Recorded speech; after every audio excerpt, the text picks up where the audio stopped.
দুনিয়ার সব চাইতে প্রিয় ব্যক্তি হল দি মা মা হারন মার হাসে হন ফুয়াশা আবদার করলি হন কিছু চালিয়েন মা ফিরে দিন না পারে মা যেতুন পারে তুনিয়েন মা ইয়েন তোয়ের আনি দে ফুয়ারা দুনিয়ার সব চাইতে অশিক্ষিত হল দি মা হারন সন্তানও যদি মানে উগ্র রুটি চায় মা দুয়ো রুটি দেয় মা তো অঙ্ক ন জানে দুনিয়ার বোকা ব্যক্তি হল দি মা কিছু কিছু সন্তান নিজের স্বার্থলা বলি মারা সেবা করে মা সত্যি জানিয়েরও হতাইয়েন মানে কেয়ারে নহয় কারণ মা ভালোবাসা দে ফুয়া সারা ভালোবাসা দিলে দুনিয়ার সব চাইতে বেহায়া ব্যক্তি হল দি মা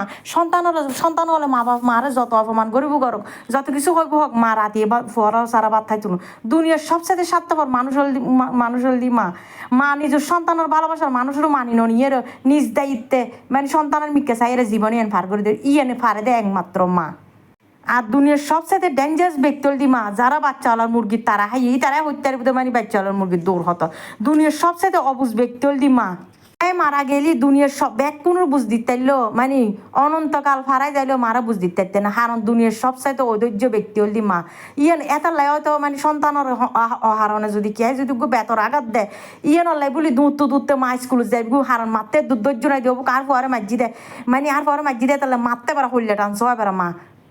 যে ফুয়াশা মারল উচ্চ স্বরে মানে জেললে পারে মুকু দিয়ে এললে মারল হতা হয় অথচ এই মা এই ফুয়াশারে মানে হতা শিখেই 10 মাস 10 দিন সন্তানের হত কষ্ট করে গর্ভ ধারণ করিয়ে দুনিয়ার মিদি আনে হত কষ্ট করি লালন পালন করে হত কষ্ট করি ব্যাগকিন শিখে মানে সুন্দর করি শুধুমাত্র সন্তানের মানে সন্তানের মুকুট তুমি মা ডাকুনি বেলায় শুধু এই মা ডাকুনি বেলা বলি এই ফুয়াশার হত কিছু সহ্য করে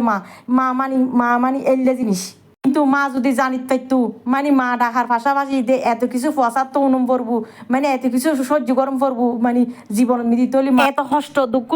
সহ্য করি বেলায় যদি এগিন উনম পড়তো তলি হনমাই ফে নচাইতো জীবন মিদি মায় বেলা হনমাই ফে নচাইতো মায় বেলা এই কষ্ট এগিন সহ্য করি বেলায়